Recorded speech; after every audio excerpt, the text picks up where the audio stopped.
भारत में होली प्राचीन समय से ही मनाई जाती है। होली का त्योहार विश्व विख्यात है। होली के त्योहार से कई कहानियां जुड़ी हुई हैं। पूरी जानकारी के लिए वीडियो को लाइक, शेयर और अगर आप मेरे चैनल पर नए हैं तो चैनल को सब्सक्राइब करना ना भूलें। तो आइए शुरू करते हैं। होली का त्योहार राधा और कृष्ण की पावन प्रेम कहानी से भी जुड़ा हुआ है। यह सबसे ज्यादा प्रचलित है। वसंत के सुंदर मौसम में एक दूसरे पर रंग डालना उनकी लीला का एक अंग माना गया है। मथुरा और वृंदावन की होली राधा और कृष्ण के इसी रंग में डूबी हुई होती है। बरसाने के नंदगांव की लठमार होली तो प्रसिद्ध है ही देश विदेश में। श्री कृष्ण के अन्य स्थलों पर भी होली की परंपरा है।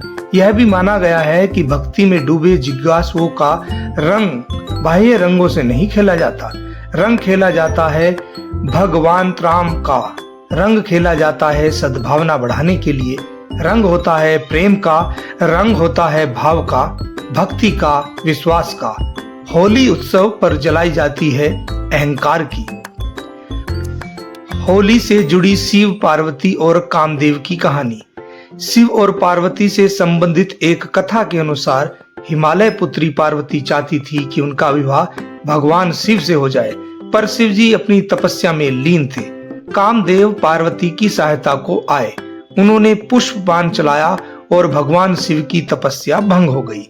शिव को बड़ा क्रोध आया। उन्होंने अपनी तीसरी आंख खोल दी।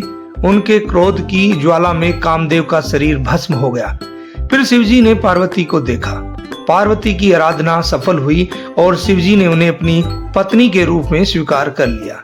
इस कथा के आधार पर होली की आग में वासनात्मक आकर्षण को प्रीतात्मक रूप से जलाकर सच्चे प्रेम की विजय का उत्सव मनाया जाता है। एक अन्य कथा के अनुसार कामदेव के भस्म हो जाने पर उनकी पत्नी रति ने विलाप किया और शंकर भगवान से कामदेव को जीवित करने की गुहार लगाई। ईश्वर प्रसन्न हुए और उन्होंने कामदेव को पुनर्जीवित कर दिया। यह दिन होली का दिन होता है। आज भी रति के विलाप को लोक संगीत के रूप में गाया जाता है और चंदन की लकड़ी को अग्निदान किया जाता है ताकि कामदेव को भस्म होने में पीड़ा ना हो। साथ ही बाद में कामदेव के जीवित होने की खुशी में रंगों का त्योहार मनाया जाता है। एक अन्य कहानी होली से जुड़ी है, वो है प्रहलाद और होलिका की कहानी। होली का त्योहार प्रहलाद और होलिका की कथा से भी जुड़ा हुआ है। विष्णु पुराण की एक कथा के अनुसार प्रहलाद के पिता असुरराज हिरण्यकश्यप ने तपस्या कर देवताओं से यह वरदान प्राप्त कर लिया कि वह न तो पृथ्वी पर मरेगा, न आकाश में, न दिन में मरेगा, न रात में, न घर में मरेगा, न बाहर, न अस्त्र से मरेगा, न शस्त्र से, न मानव से मरेगा, न पशु से। इस वरदान को प्राप्त करने के बाद वह स्वयं को अमर समझकर नास्तिक और निरंकुश हो गया। वह चाहता था कि उनका पुत्र भगवान नारायण की आराधना छोड़ दे, परंतु प्रहलाद इस बात के लिए तैयार नहीं था। हिरण्यकश्यप ने उसे बहुत सी प्राणांतक यातनाएं दी और वह हर बार बच निकला। हिरण्यकश्यप की बहन होलिका को यह वरदान प्राप्त था कि वह आग में नहीं जलेगी। अतः उसने होलिका को आदेश दिया कि वह प्रहलाद को लेकर आग में प्रवेश कर जाए, जिससे प्रहलाद जलकर मर जाए। परंतु होलिका का यह वरदान उस समय समाप्त हो गया जब उसने भगवान भक्त प्रहलाद का वध करने का प्रयत्न किया। होलिका अग्नि में जल गई, परंतु नारायण की कृपा से प्रहलाद का बाल भी बांका नहीं हुआ। इस घटना की याद में लोग होलिका जलाते हैं और उसके अंत की खुशी में होली का पर्व मनाते हैं। होली से जुड़ी एक और कहानी कंस और पूतना की कहानी। कंस ने मथुरा के राजा वसुदेव से उनका राज्य छीनकर अपने अधीन कर लिया। स्वयं शासक बनकर अत्याचार करने लगा। एक भविष्यवाणी द्वारा उसे पता चला कि वसुदेव और देवकी का 8वां पुत्र उसके विनाश का कारण होगा। यह जानकर कंस व्याकुल हो उठा। उसने वसुदेव तथा देवकी को कारागार में डाल दिया। कारागार में जन्म लेने वाले देवकी के 7 पुत्र को कंस ने मौत के घाट उतार दिया। 8वें पुत्र के रूप में कृष्ण का जन्म हुआ और उनके प्रताप से कारागार के द्वार खुल गए। वासुदेव रातों रात कृष्ण को गोकुल में नंद और यशोदा के घर पर रखकर उनकी नवजात कन्या को अपने साथ लेते आए। कंस ने जब इस कन्या को मारना चाहा तो वह अदृश्य हो गई। आकाशवाणी हुई कि कंस को मारने वाले तो गोकुल में जन्म ले चुका है। कंस यह सुनकर डर गया। उसने उस दिन गोकुल में जन्म लेने वाले हर शिशु की हत्या कर देने की योजना बनाई। उसके लिए उसने अपने अधीन काम करने वाली पूतना माता नामक राक्षसी का सहारा लिया। वह सुंदर रूप बना सकती थी और महिलाओं में आसानी से घुल मिल जाती थी। उसका कार्य स्तनपान के बहाने शिशुओं को विषपान कराना था। अनेक शिशु उसका शिकार हुए, लेकिन कृष्ण उसकी सच्चाई को समझ गए।